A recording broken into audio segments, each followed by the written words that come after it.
everyone. We didn't even stay for Carol. Good evening. Thank you guys so much for joining us tonight for the McCauley Lecture. This lecture is dedicated to the commemoration of the 160th anniversary of the Battle of Antietam, which was fought on September 17, 1862. Tonight, I have the pleasure of introducing our guest speaker, Steve Cowie. Steve earned his degree from California State University, Long Beach. He started his career working as part of the Los Angeles film industry, where he penned spec screenplays and sold his award-winning short film Lola to the Sundance Channel. His fascination with the Civil War started when he was a child, which continued, making him a lifelong student of the Civil War. Steve has dedicated the last 15 years of his life exclusively researching the Battle of Antietam, which resulted in his first book titled When Hell Came to Sharpsburg. Please join me in giving a warm welcome to Steve Cowie.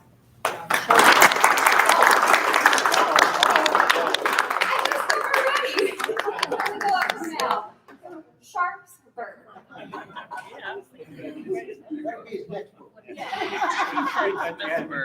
The sequel. Yeah.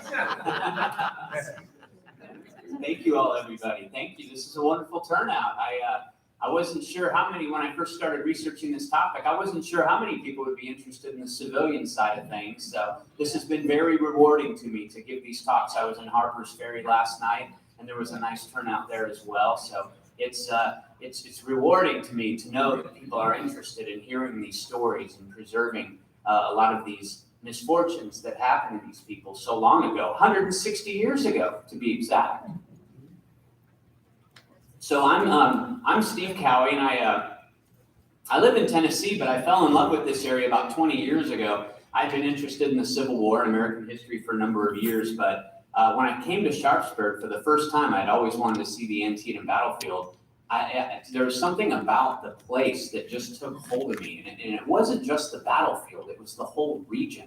All these beautiful views and the charming stone homes and the barns, and everything was just, there was something just mystical and charming about it. And as a history geek growing up with all the rich Civil War occurrences that happened here, and the names like Lincoln and George Washington associated with the canal earlier before the war, I felt that I had to write something about this. I just didn't know what at the time. And if I knew that it was going to turn into a 550-page book, I probably would have ran away at that point. I didn't realize how much work was in this. But in short, I ended up deciding to cover about a 5-mile radius around the battlefield. I figured that would be a good place for me to start. That way, I could concentrate just on one area, because the effects of this battle rippled far beyond that 5-mile radius, especially in this town here in Hagerstown, Frederick, Harper's Ferry. But I don't know how Kathleen Ernst tackled all those towns in her book, Too Afraid to Cry, which a book that I really love. But I thought it's going to drive me insane if I try to tackle all those towns. So I'm just going to concentrate on this one and see what I find.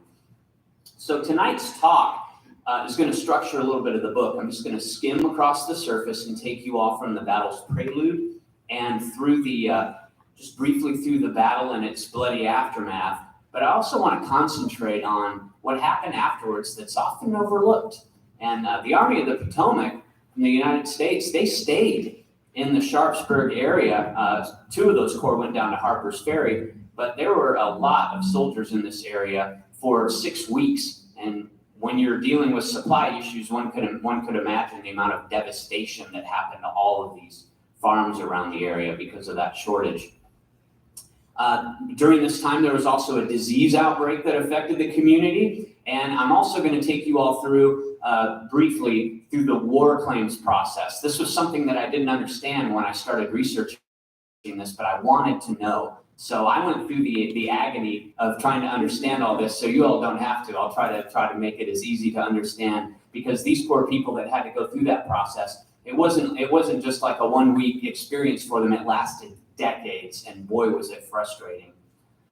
So I'm going to just touch on the sources and the process that I did to find all this stuff. It basically started, it was 15 years of research. And what I did was I spent several years just studying the battle and the 1862 Maryland campaign before I shifted my focus to civilians. And then from there, I took a deep dive into a lot of genealogical records and land deeds this took many years, I should say. There were a lot of sources. But in essence, I was attempting to determine who lived in the community in September 1862 and where those residences were located. From there, I took this spreadsheet of landowner names to the National Archives in Washington, D.C., and I was able to fortunately locate more than 250 war claims and congressional cases, all related to the Battle of Antietam and the civilians. And at this point, I had known quite a bit about this town based on all the vertical files I had read at the local repositories, especially here in the lovely Western Maryland room. But what I was reading at the National Archives was mind-blowing.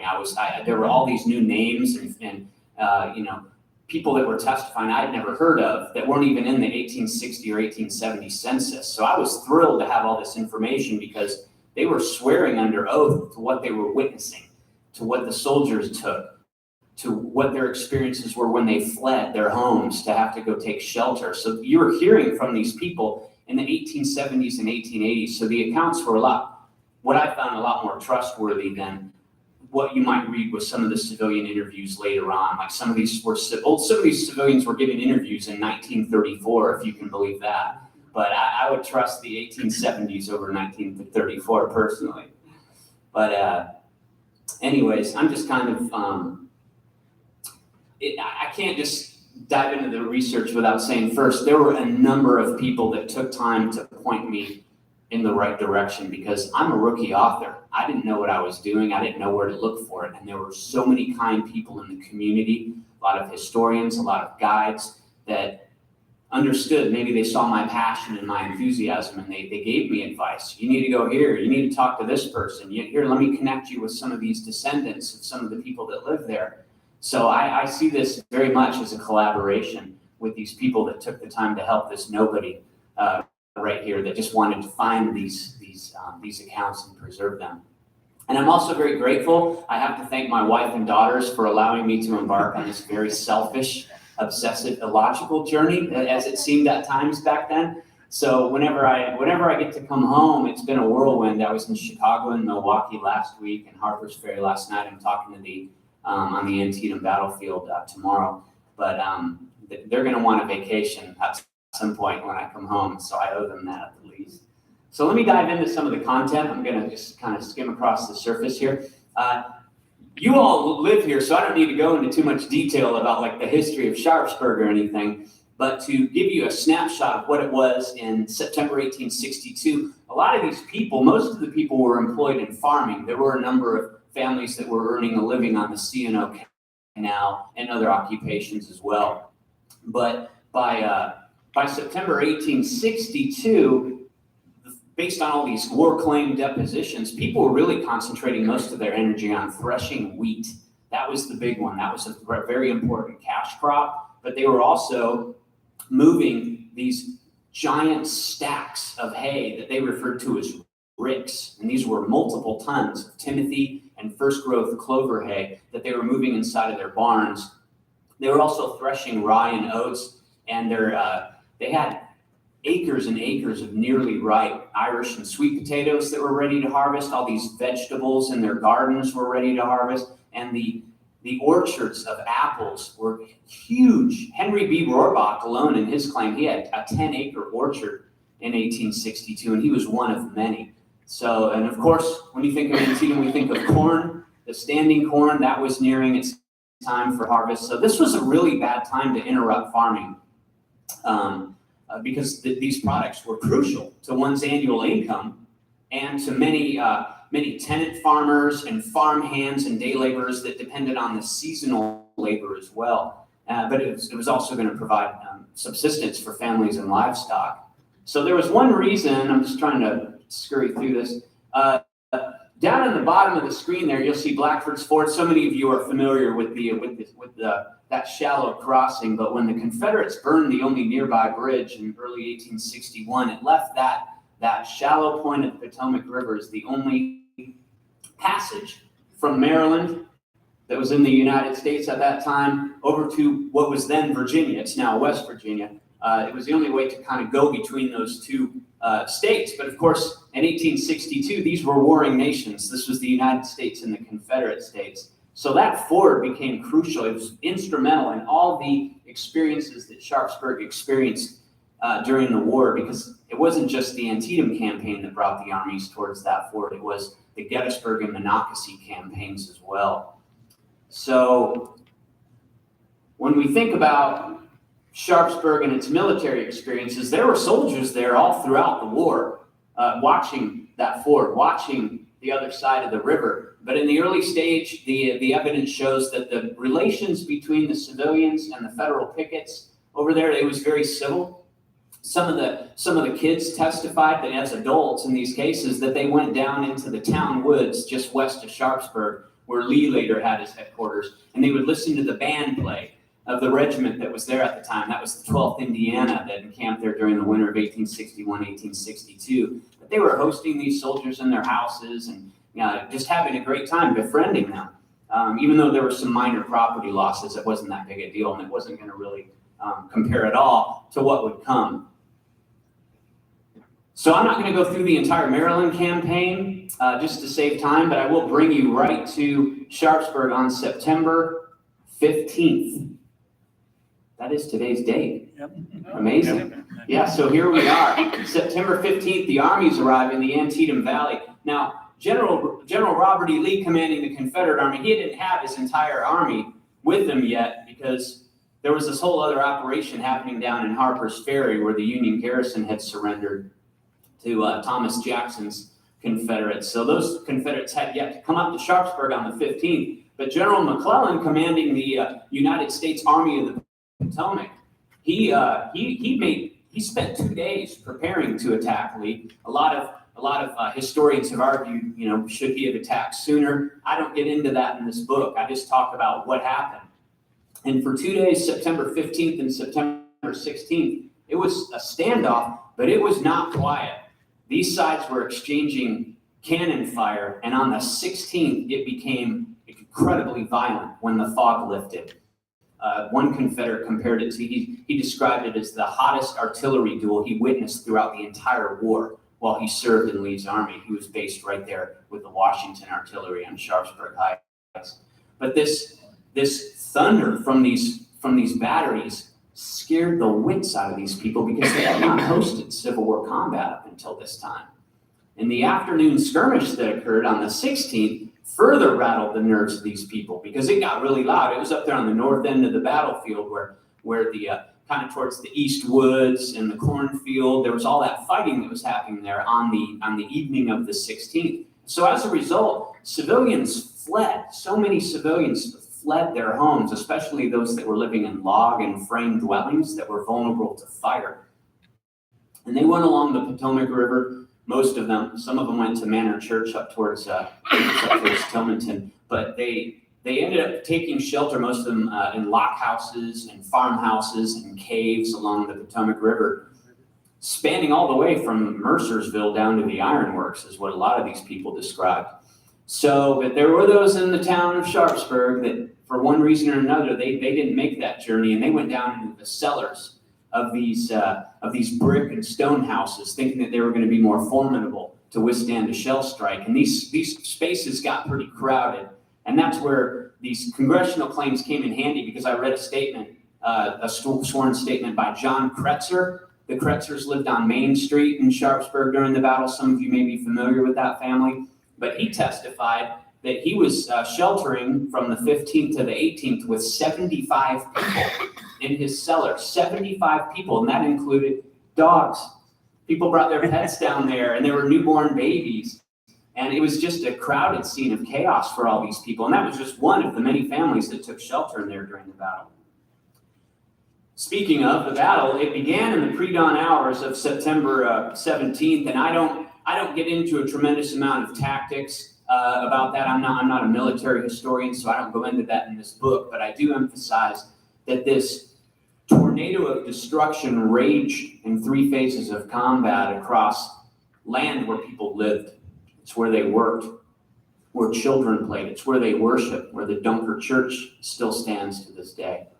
And the fighting went across clover fields and cornfields and woodlots, and it just created so much damage and carnage, not just to all this property, but for all these poor young men that were thrown into that, the soldiers. It was, and still is to this day, the deadliest day in American military history. In just 12 hours of fighting, there were 23,000 casualties, roughly, killed, wounded, captured, or missing. And there was a young lady who lived on the battlefield at that time. For those of you who are familiar with the Piper family, Henry and Elizabeth Piper, that's one of the farms that's on the Antietam battlefield. They had a daughter living with them at the time. I believe she was around 17. Her name was Mary Ellen Piper. And she ended up writing a letter about 2.5 weeks after the battle to a friend. And she was describing all this carnage from all these soldiers that she had seen when she returned home on September 19th. And it just really made an impression on her. She was horrified when she wrote this letter. And she wrote in part, "You could have walked 5 miles and not been off the battlefield. No tongue can tell or pen describe the horrors." Much of this carnage was caused by artillery fire, because according, I believe it was Ezra Carman estimated, there were more than 500 artillery pieces. I think that was somewhere around that. 500 artillery pieces, 520, that were engaged during the battle. And I've been on some of the, in my early years of research, some of those battlefield hikes where park rangers have estimated that there may have been as many as 50,000 rounds of artillery. It may have been higher, it may have been lower. I don't know how accurate that figure is, but 50,000 rounds of cannon fire exchanged just on the 17th. You can imagine how destructive that was to all those soldiers fighting on the field and all the homes and all the buildings that were on the battlefield. And when I went through the claims to just look for references to that, every single farmer living on the battlefield listed damages and destruction to their buildings, all relating to the battle. The exception was John Otto, and I don't know why he didn't list that in his claim. I just found that kind of peculiar. There may have been damage to the farm, and I just didn't find those documents stating that. But some of it was severe. There's an often overlooked property, at least in studies that I've read. It's the Colonel John Miller Stone Mill Complex that's on Burnside Bridge Road. Just as you're winding your way down towards the bridge, it's off to the left-hand side. And he lost 4 outbuildings to fire on that farm alone. And he almost lost, through severe damage, his home, his barn, and his grist mill. And that's just one example of what happened. But 50,000 rounds of artillery, with such savage fighting, it wasn't limited to the Antietam battlefield boundaries as we know it today. We can use our imagination and kind of get a feel for where a lot of these shells sailed that missed their mark. And it was bad. Especially west of the Confederate line. The high ground where Confederates had their batteries there. We have Nicodemus Heights, Hauser's Ridge, the Samuel Reel Ridge. A lot of shells hit properties beyond those high points. And to give you one example, I have to keep remembering. I'm so new at this, I keep forgetting to advance the slides, so forgive me. Let's see if that goes. Okay, so this has been well documented on the lower right. This is a photograph that was taken shortly after the battlefield by Gardner and Gibson, these photographers that came to the battlefield. And that farm actually is still there to this day. It's right across from the Antietam Battlefield's Visitors Center. And Samuel Reel lived there in 1862 with his wife, Sarusha, and her sister and brother. I believe their last name was Price. But it was her sister and brother lived on that, and their children as well. But this barn is an example of so much of the damage that happened to this area, because it wasn't just a barn that burned. We have to think about everything that was in it. So when you go through the claim, it lists all these expensive items, all the farming implements, all the tools, all the dried hay that he had just moved inside, which when an artillery projectile struck it, boy, did it catch fire fast. And in fact, there reportedly were some wounded Confederates inside of that shelter when it caught fire. And it caught fire so quickly, they couldn't be evacuated in time. Some of these men may have burned to death in that farm. Right next door, the adjoining farm, was Samuel's brother, David. Now that farm, that house is actually still there. It's right across from Battleview Market. For those of you who've been down in that area or know where that market is, there's a house right across from there with a marker on it, and that's actually David Reel's. That was his farm in 1862. His wife had died before the war, but he was raising kids on his own, and his house was severely damaged by ordnance passing through it, and his barn also caught fire, and he lost everything in it. And that was one thing that I found very odd, that the same thing happened to him, to his brother, and that oral history shows that there were some young boys after the battle looking for souvenirs, rummaging through the embers, and they came across human bones. So there may have been Confederates trapped inside of that fire as well. So one thing that I found interesting, you notice that I didn't mention the Mumas yet. I'm going to get into the Muma family. Their house, they did lose a barn and outbuildings to artillery fire, but their house was intentionally set fire by Confederates to prevent federal marksmen from occupying the building. So that was intentionally burned by the Confederates, but that was a family that lost everything on the battlefield. So I can't skip past this part without mentioning them. I just didn't group them into the main section of artillery fire for that purpose. But I also need to mention something that's often overlooked, and that's what happened to the town of Sharpsburg. Now, where the National Cemetery is today and the Citizens Cemetery, Mountain View Cemetery, that high ground was occupied by Confederates during the battle, especially I think the Washington artillery. And these cannon, they drew fire from the Federal Reserve artillery across Antietam Creek, these long-range, powerful guns. And there were a lot of shells that missed their mark, because right beyond this high ground was the town of Sharpsburg. And according to accounts, the war claims, the newspaper accounts of all the reporters that came to the town afterwards, and soldier accounts from September 19th when the Union men occupied the town, they all imply that almost every building in town was struck in some shape or form. And there were properties that were completely destroyed. And there were two barns right near the center of the town. One of them was in the brick house that's right across from Nutter's Ice Cream. There was a big barn on that lot in 1862, and everything in it was destroyed. All the poultry and all the chicken, everything was burned up. There were also two homes that I found in the claims. There were a number of citizens that filed damage claims from all these projectiles hitting them. But two of these houses were reportedly completely destroyed. And those homes, unfortunately, were owned by two widows who were raising their children, and they didn't own any other property, and that's based on the land records and the census records to indicate that this was their only home. And the fire rendered both families homeless. So another way that Antietam affected the community was field hospitals. Now, there were roughly 17,000 men wounded during the battle. I mean, it's just staggering to think about how many I can't even put it into words. That's so many people. It's like a professional sporting event, with people attending there. But a lot of these wounded Confederates left Maryland with Lee's army, or maybe a day or two before they hobbled across the Potomac River. But there were still thousands of Confederate wounded in the Sharpsburg area when the battle ended. And there were thousands more Federal wounded. Now, many of these injured patients were later transported to other places, especially Hagerstown and also Frederick. But for the first few days, they were all concentrated near Sharpsburg, and there was a big problem because there weren't medical supplies for them. And this is documented by the 1862 reports of the U.S. Sanitary Commission and the Army of the Potomac's medical director, Dr. Jonathan Letterman. He refers to this supply shortage as well. The Sanitary Commission brought in wagon loads of items around September 21st. But when we think about it, the 17th was the battle. The 21st is when supplies trickled in that were woefully insufficient to take care of the wounded. And I like to use the anecdote of Clara Barton arriving on the battlefield. They called her the angel of the battlefield. And why did they say that? It's because she brought supplies.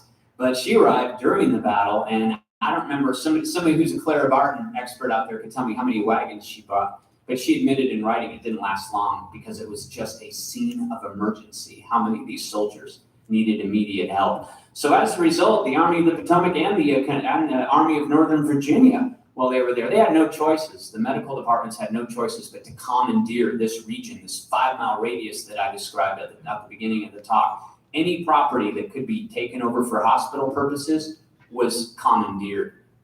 That included the barns and the outbuildings, churches, any structure that could hold the wounded. They emptied out the furniture, church pews were thrown out, grains and equipment pulled out from barns, all to kind of create space for the sufferers. But there were so many wounded that they couldn't fit in all these shelters, because we're talking about a sparsely populated community. So all these poor soldiers had to lay out in the open air just on thin beds of straw. It was just a terrible, terrible crisis.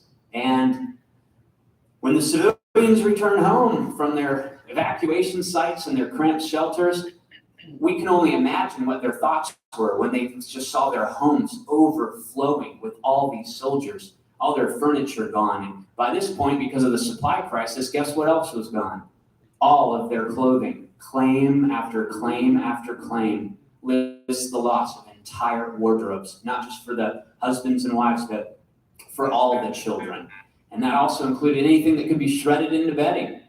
Beds, bedding, coverlets, ticks, quilts, pillowcases, carpeting, window blinds. It's astonishing what these surgeons were creative. They had to be, to use any sort of material that could bind a wound. But they also needed to cook for the wounded and serve the wounded in these hospitals. And their wagons, the wagons for Letterman's department, they were still down in Frederick, caught up in all the traffic choking the roads after the battle, which was terrible. So here we go again, looking through the war claims. What was gone? Everything in the kitchen. Entire losses of silverware and goblets, and decanters, buckets and basins and pots and pans, you name it. It was gone. The soldiers didn't return it for whatever reason. So these people's homes were just gutted.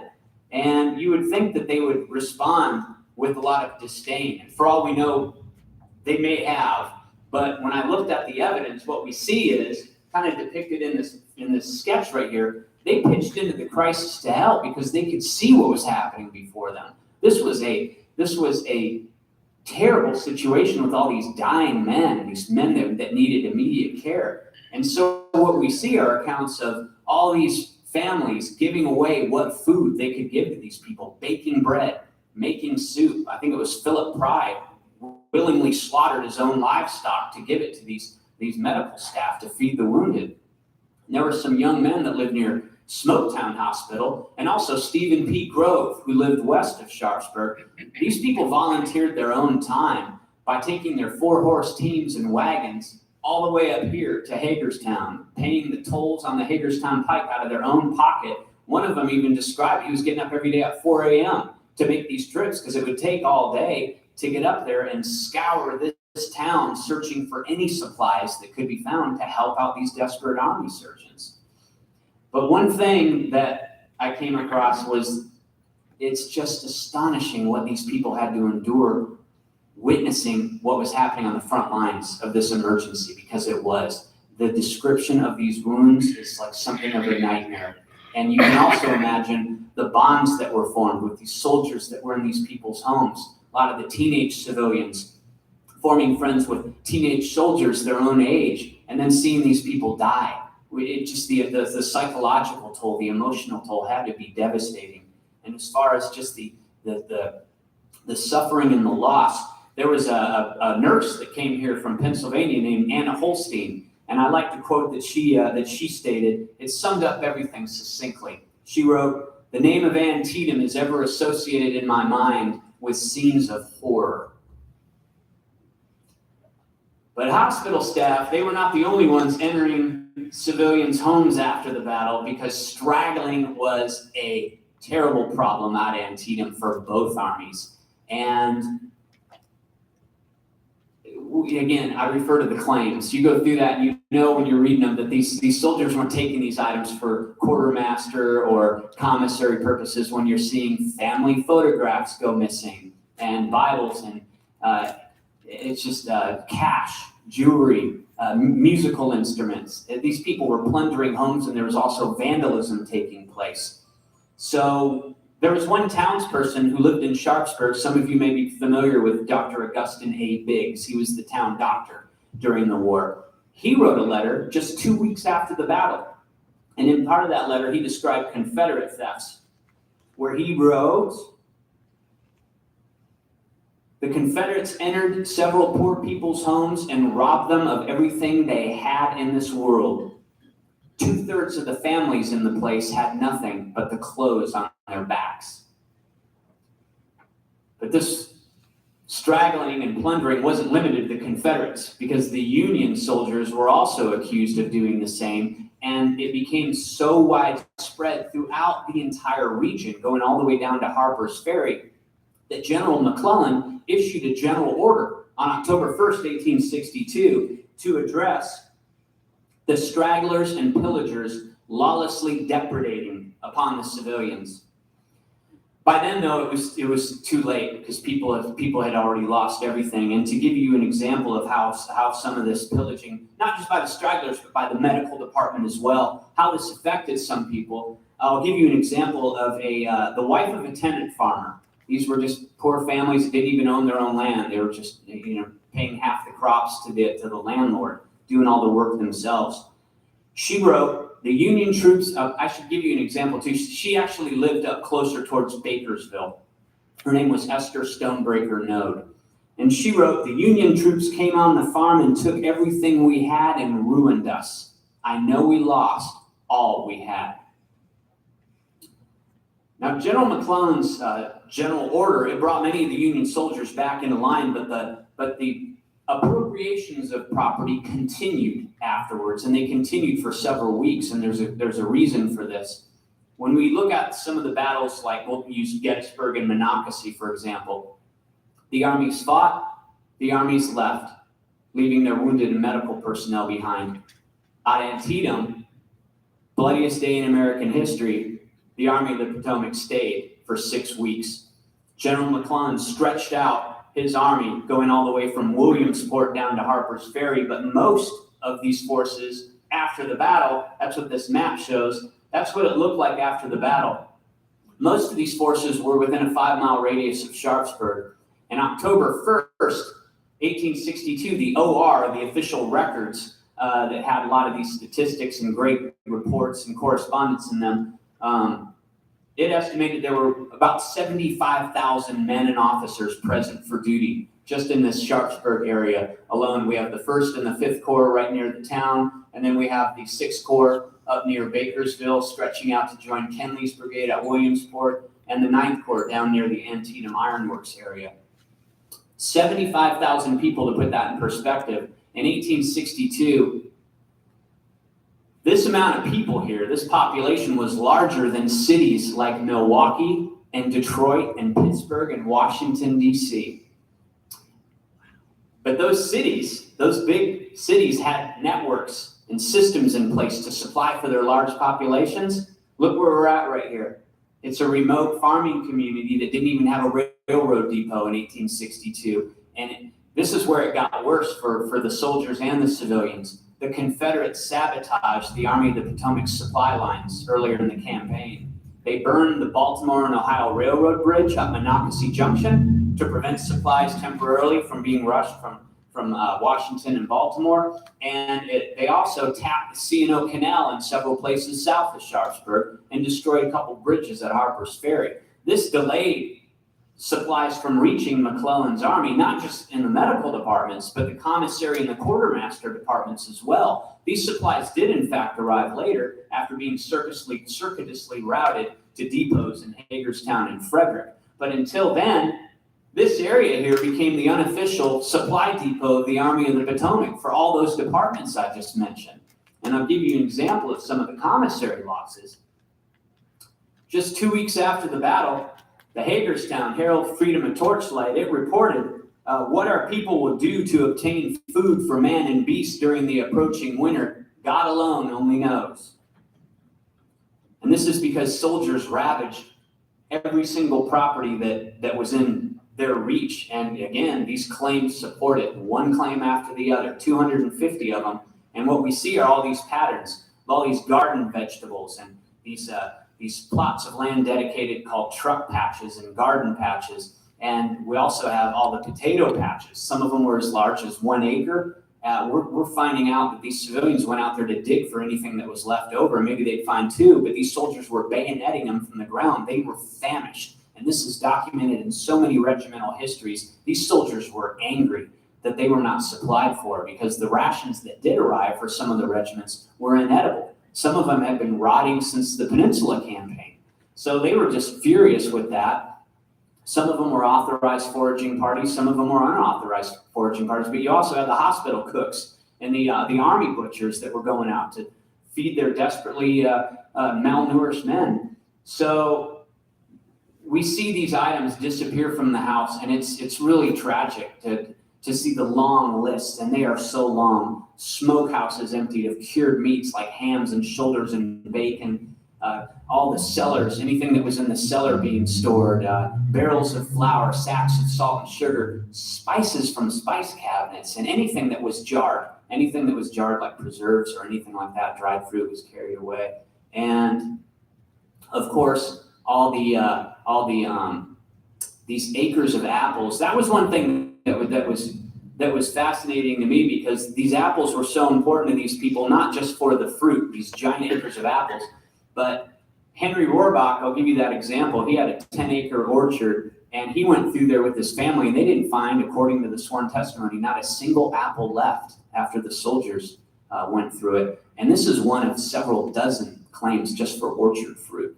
Well, these farmers needed those apples not just to eat, but they would use them for winter nourishment. Even when they became rotten throughout the winter in their cellars, a lot of families would still eat them until spring. But more importantly, they would crush this into the cider and let it cure in the sun, turn it into vinegar, so they could preserve all their cabbage that they had just grown, and all their cucumbers to make pickles, and even some of the fish that they were catching in the creek and the Potomac River, and of course pork. They were able to pickle that. So this was a very important preservative for them. But all the apples were gone, so everything was gone. But I'll give you an example of livestock. None of this was, it's important to note too, that there was one pattern that emerged in all these claims. None of it was paid for, and none of it was taken with permission. That was one thing that was a hard pill to swallow for these people. That included livestock, and a sample of claims dating from September 15th, 1862 to late October 1862, when McClellan's army finally left.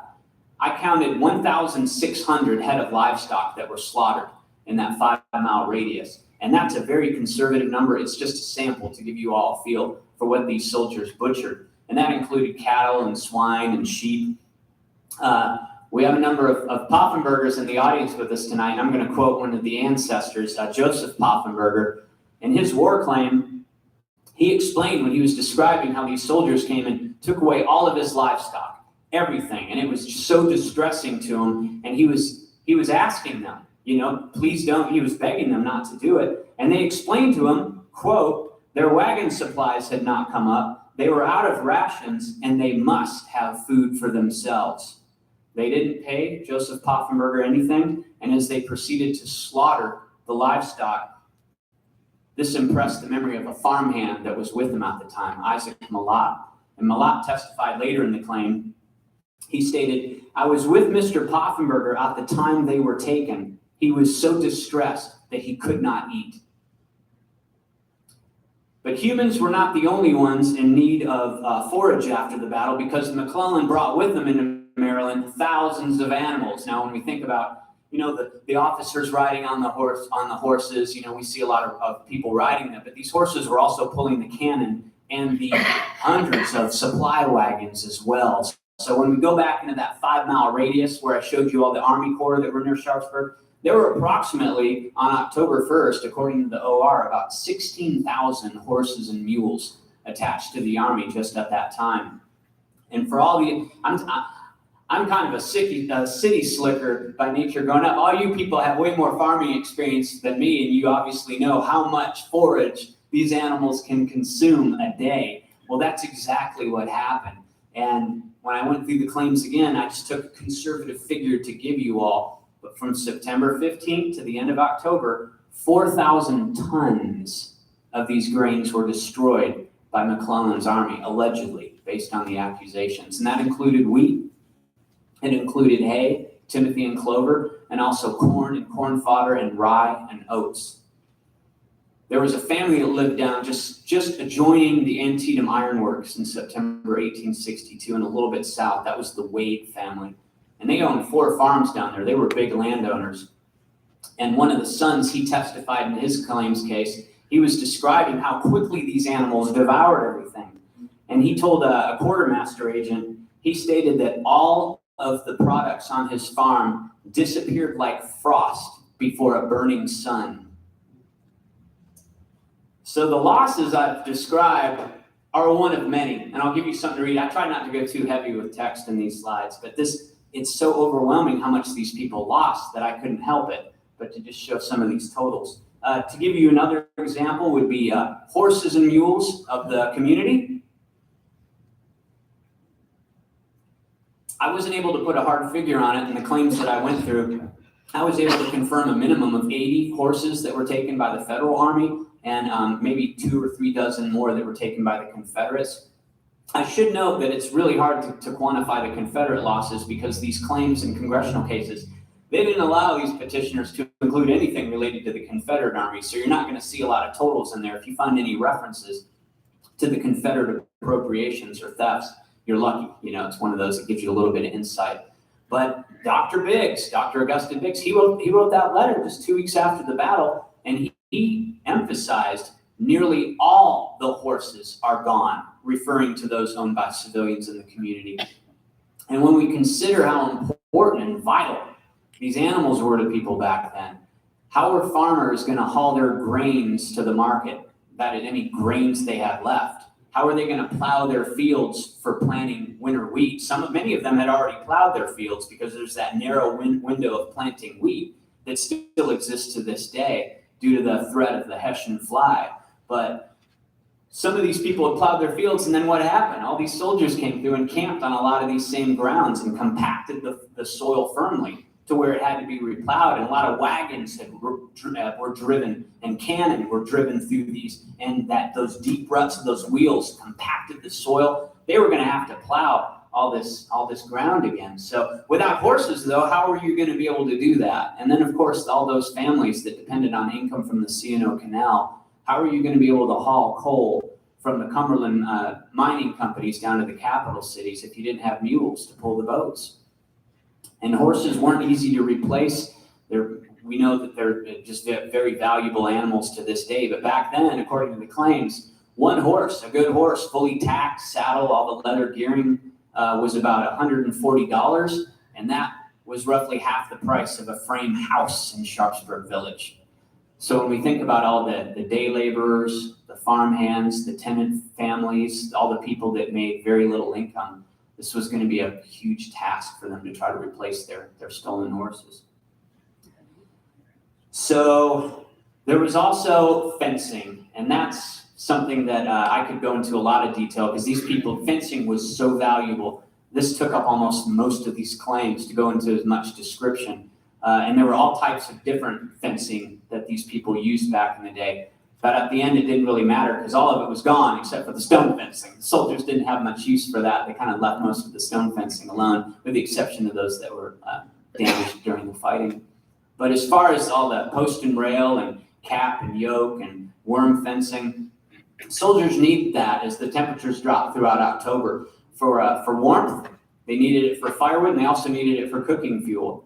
And there were sections of Sharpsburg, according to all the witness testimony, that had been stripped so bare because these people, these soldiers, once they burned the rails, they were actually pulling these locust posts out of the ground to burn. They needed anything that would burn. They were getting desperate for fuel.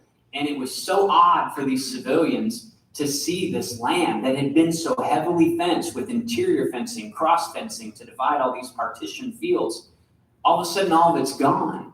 And they were referring to this area as a bare commons. And one farmhand described how when he was coming home at twilight, he became disoriented because he was so used to navigating on some of these farm lanes to get to his employer's house. And nothing made sense to him anymore. It was just this all strange foreign land. And when I went through the claims, one example that I found was 75 claimants. These were some of the big landowners. The total amount of fencing that they lost was more than 600,000 fence rails. That's just for 75. of the farmers in the Sharpsburg district.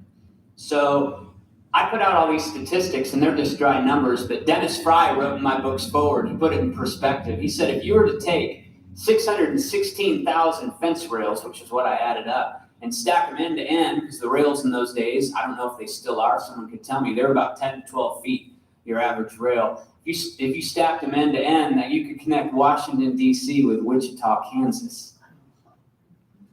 But astonishingly, these soldiers went through the fencing and they still needed stuff to burn. And it wasn't unusual to go through and see it. It really just, I found it mind-boggling that they were tearing down tenant houses and outbuildings and stables, ripping weatherboard off barns. Some of this wood they were using as flooring in their tents, but they actually went onto some canal boats and broke apart the interiors of canal boats to take that lumber back as firewood.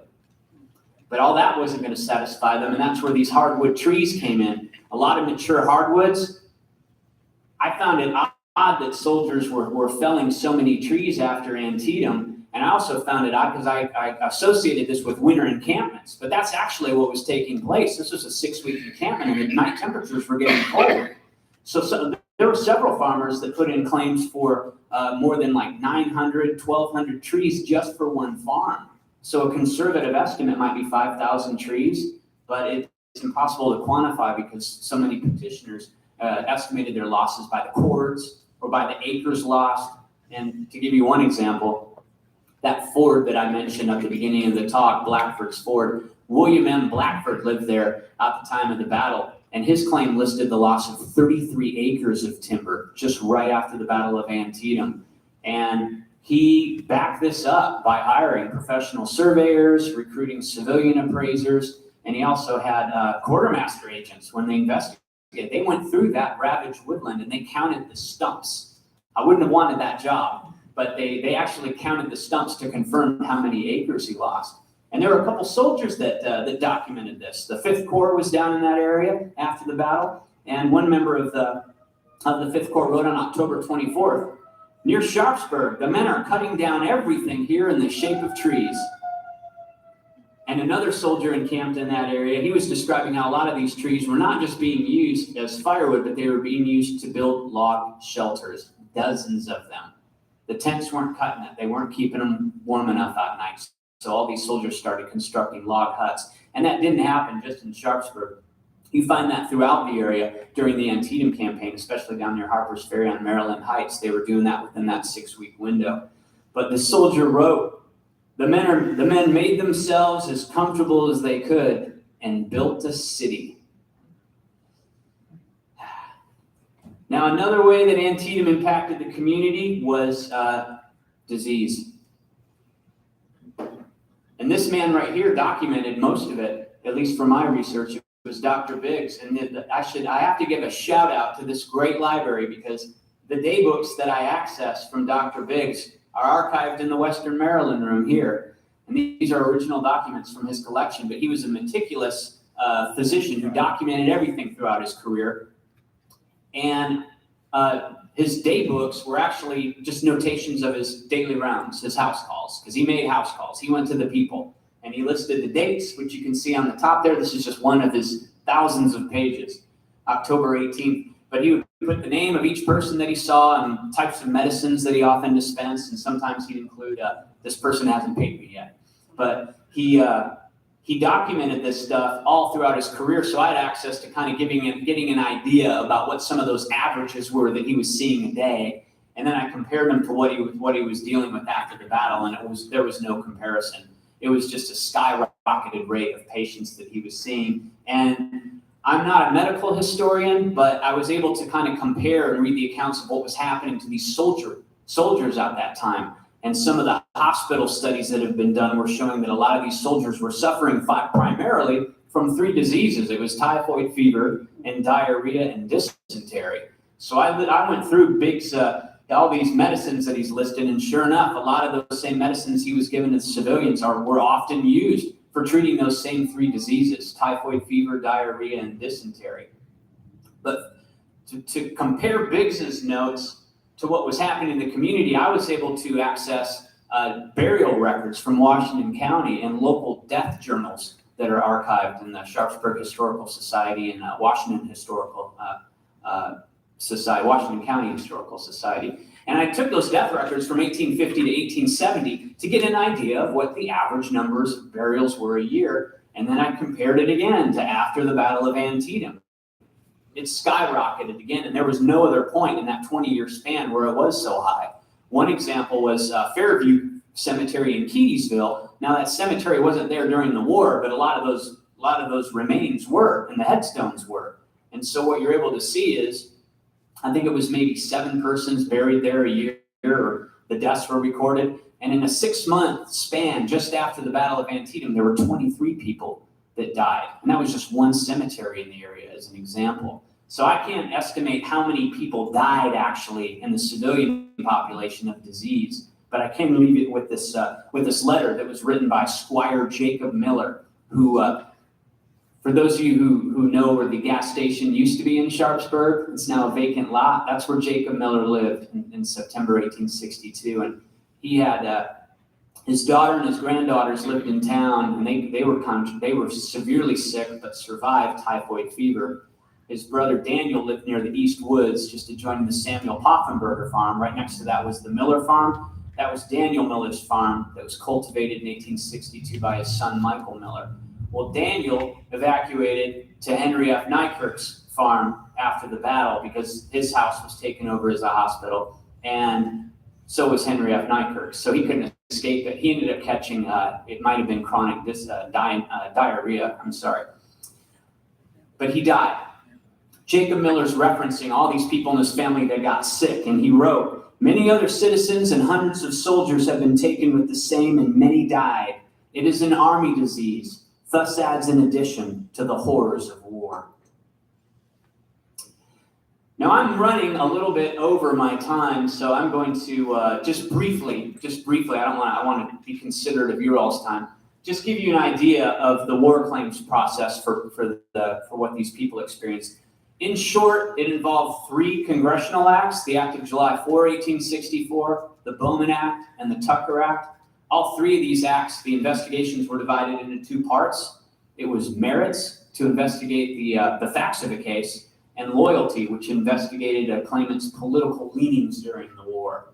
And the process began with the Act of July 4, which empowered Quartermaster General Montgomery C. Meigs to dispatch his special agents from the Quartermaster Department to the Sharpsburg-Keedysville area to actually tour these affected farms, investigate the claims, and interview claimants and their witnesses. This act is just, it was so bizarre to read all the stipulations in this act, just to run through some of the disadvantages to the claimants. The investigations didn't begin in earnest until the mid-1870s. That's how fast the government was moving back then. People needed the money then and there after the battle. We can only imagine how they got by. By the mid-1870s, Congress had inserted a number of clauses into the act, which protected the Treasury, but it further limited what claimants could actually seek for reparations. That included, we'll take the Mumma family as an example.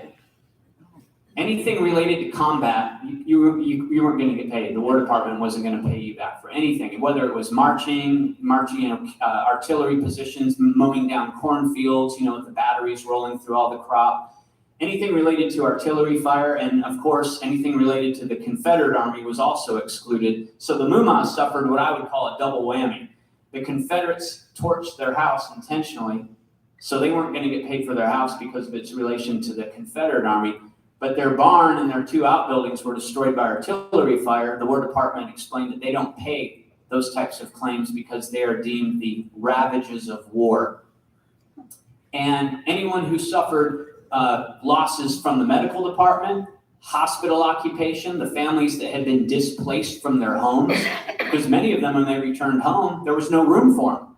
So they were asked to leave. Some families were consolidated into 1 or 2 rooms, but dozens more families were told, "We don't have room for you folks, we're sorry, we got to find another place to live." And this was several weeks for some of these families, and for 2 of them, it was several months. So they sought payment for actual rent of their place.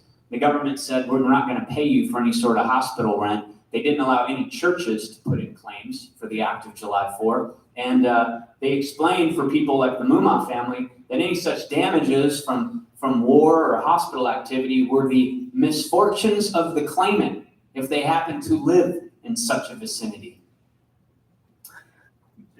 The act also required people to provide very specific evidence, such as the names of officers, certified receipts, which quartermaster officers did not issue to people to all the civilians at Antietam. It was listed throughout the claims, no receipt issued therefore. And these officers were authorized to provide these documents. It was in McClellan's circular that he issued at the beginning of the Maryland campaign. Well, where were these documents?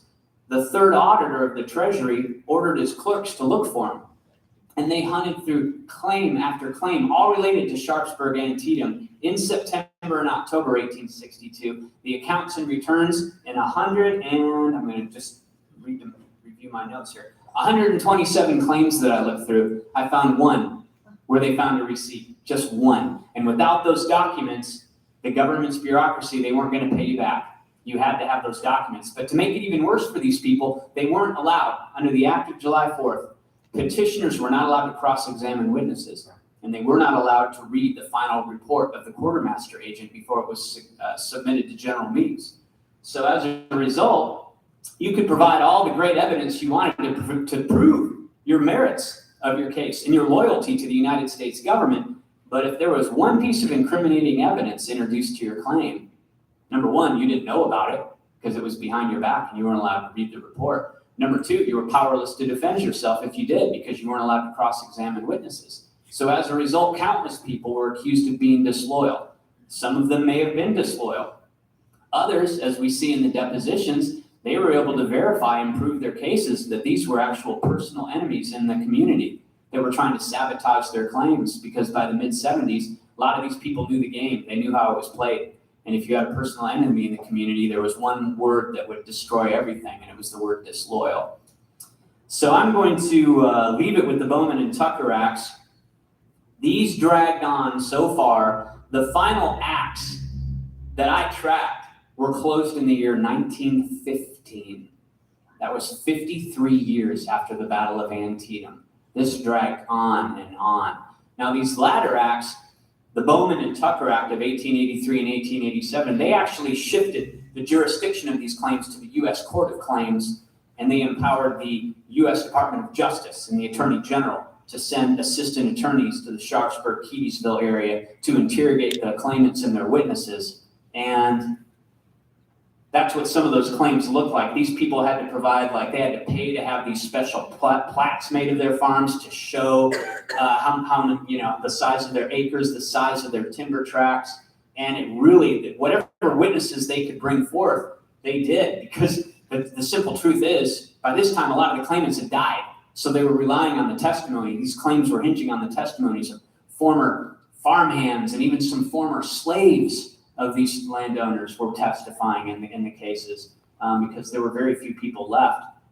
Nonetheless, these acts were a little more favorable to the claimants. Half of those who ended up putting in the claims for the 65 acts that I reviewed, of those 65 acts, about half of them received settlements, and of those settlements, they constituted roughly about 50% of the amount claimed. But this brought closure to so many people to have them finally closed. But I would like to leave it with one quote from a witness in a Tucker Act case. She lived at the time of the battle on the farm of Captain David Smith, which is just west of Sharpsburg by Antietam Station, just off the road there.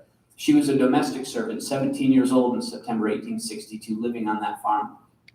And the protocol for these attorneys, they would quiz some of these claimants, some of the claimants' witnesses, and they would test their memories to see how much they actually knew. And some of these people got tripped up and admitted, I don't remember much of the details. It was a long time ago.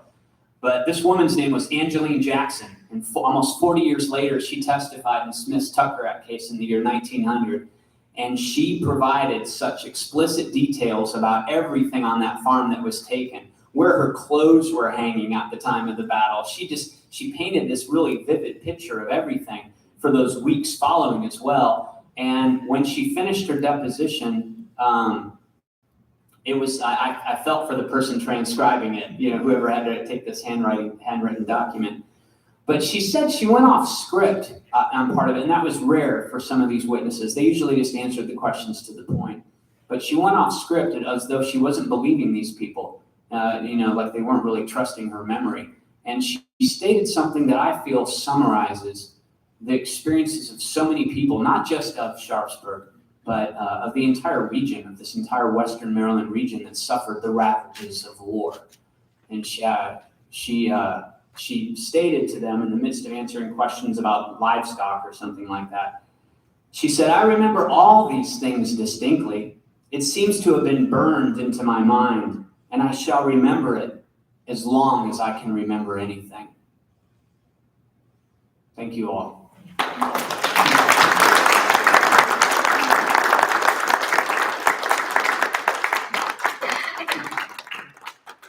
I'll be happy to take any questions. Justin.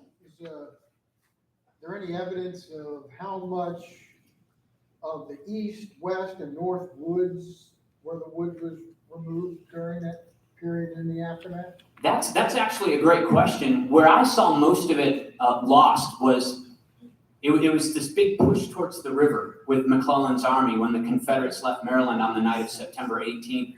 Most of those farms that lost heavily were all along the river, like I think it's called the, someone can help me here because I'm not a local, where I think it's where Powell Road dead ends. Is that like the? Yes, I know. That's right. All that area. There was a farmer there named Samuel Isaac Piper, and then you had William Hebb and John and William Cox. They were brothers. And all along that area, that timber was ravaged, but also because the 6th Corps was spanning out all along that area towards Williamsport. So all the timber along like dam number 4 up in that area was gone. And this went all the way down. The Antietam Ironworks, those farmers near the river there also suffered heavily. But to answer your question, Justin, I didn't see as much of the timber taken in the battlefield area. There was a reference to some of the cordwood taken because this was news to me, is that Henry Piper at the time of the battle owned the east half of the East Woods. So his claim didn't mention any timber being taken. That tract did not adjoin his farm at the time, to my knowledge. I don't think, no, that didn't adjoin his farm. But I didn't find any reference to the soldiers hacking down those, and that would be good to know because we want to know, what was extent and what was not for those, where the woods where all the soldiers fought. Any other questions? Yes, sir. I was wondering if you could confirm this. You were talking about the loyalty and whether or not your claim was paid. Once I was on a battlefield tour, and one of the rangers had mentioned that it wasn't, I could see if you were a Confederate sympathizer, you didn't get paid. But his point was that if you were a well-known Republican, you probably got paid because of the administration. But if you're a well-known Democrat, forget it. Did you find that to be the case? That was all throughout the claims. That's great, because Sharpsburg was predominantly Union, and there were some very staunch Unionists in there, and former Whigs in the community. There were also I think it was Bell and Everett that ran on the 1860 ticket. They were like the Constitutional Union Party or the Union Constitutional Party.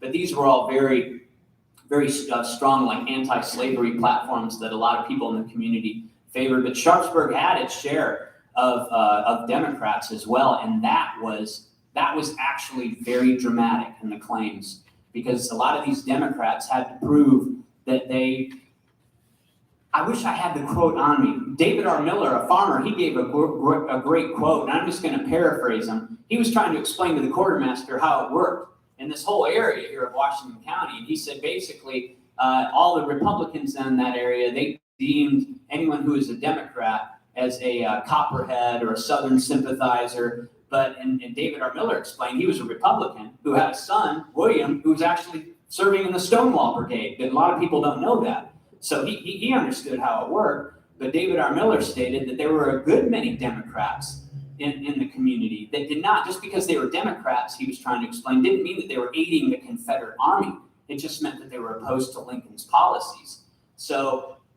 But basically back then, when the war claims were being investigated, if you were a Democrat, there's a good chance you were going to be found disloyal regardless, because that's what was really fascinating to me. And I get into this in the book, but there was some of the quartermaster agents were submitting their final claims. The civilians they weren't allowed to see those final reports.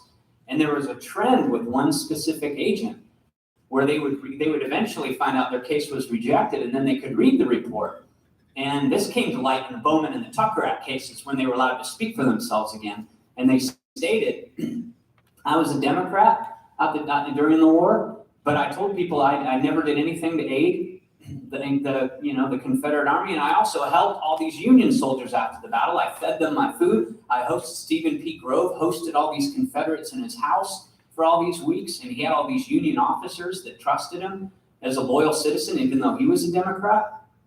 But it didn't matter, because if you were a Democrat, this quartermaster agent allegedly took the liberty after recording your notes to do a little rewriting and state, I never once hoped that the Union Army would win a battle. There were just these strange clauses that when the claimants read the final reports, they were astounded, saying, I did not write that. So it became a finger-pointing case, and I had to find more. I said, okay, this sounds too dramatic. There's got to be more to this story. And I found a book that I read. It's in the bibliography in my book, but it was written by a quartermaster agent who investigated these July 4th claims. And his example related to Missouri, a lot of the civilians there who were accused of being disloyal. But he said that these agents took the liberty to actually fabricate these claims. If they felt that they had a bias against a particular claimant because of their political leanings, they were going to sabotage it. And they referred, it was their internal joke among these quartermaster agents to call it the slaughtering of the claims. So I hope that answers your question. To give you a better idea of that too, these agents, Wiley Britton was the quartermaster agent who wrote the book. He was kind of saying that the Act of July 4 gave these agents all the power of a traveling court. They did not have to deliver these sets of like standing interrogatories like the Southern Claims Commission, I think, required their agents to do. They could ask anything they want. So I could go on and on. It was a subject that fascinated me. I hope that gives you a little bit of, okay. Anybody else? I'm sorry I've spoken too much. Marcia? A couple of things. The farm on Powell Road, that's still in my family. Really? Yes, Papa. And I don't know if that was the house that was owned during the war by the Middlecrops, but it was built about in 1845, and that was where my great-grandfather was. The family's still there. Also, our obituaries from the people who lived during the war that were in Sharpsburg, they weren't referring to themselves, or the families didn't refer to them as Republicans, they were Whigs. Yes, there were a lot of former Whigs who converted to Republicans later. Yes. And then the last thing was, I know I read it probably in Ernst's book, but I haven't finished your book, but do you have the story in there about the horse that was stolen in Main Street in Sharpsburg? Oh my gosh, there were so many sad stories. Yeah, there was the one, there were several stolen horse stories, but correct me if I'm wrong, was this the Grice family with a pet horse named Logan? I don't know. Stolen several times? Yes. Yeah. I kept thinking it was named Jack, but it could have been. But it was stolen 5 times back and forth up and down Main Street, and the horse kept going home. Yes. There are some funny stories that I read about that too. There was one account, I think it was in O.T. Riley's book, where he wrote that the officers had to, they wanted to make sure this farmer was telling the truth, that the horse was actually his. So they wanted to actually follow him home and make sure the horse would go into its stable by itself to confirm that he wasn't trying to pull one on them. But some of the horse stories were heartbreaking, as well as there was one claim for livestock where a woman was describing when the soldiers were taking away all the cattle. She was begging one, just pleading with the soldiers, leave this one pet. This is not intended for beef. This is my pet. I've had it my entire life. Took it away. And there's also the account of Henry Piper, who pursued compensation for his horse. His horse, I believe the name was Diamond, who was a roan mare. And he pursued compensation through the Bowman and Tucker Acts into the I can't remember when Henry Piper died, but he wanted to get paid for that stolen horse. It meant the world to him, because these animals were not just endeared pets, but they were prized animals as well. And there was Reverend John Adams, who lived down towards the ironworks. He had a prized bull that was very valuable. Soldiers were eating anything they could get their hands on. They slaughtered that bull and ate it. It's just sad how many people lost all their animals. But thank you, Marcia. I hope that was the right horse. I think. Yeah, good old Logan. Anybody else? All right. Well, thank you all very much. I appreciate it.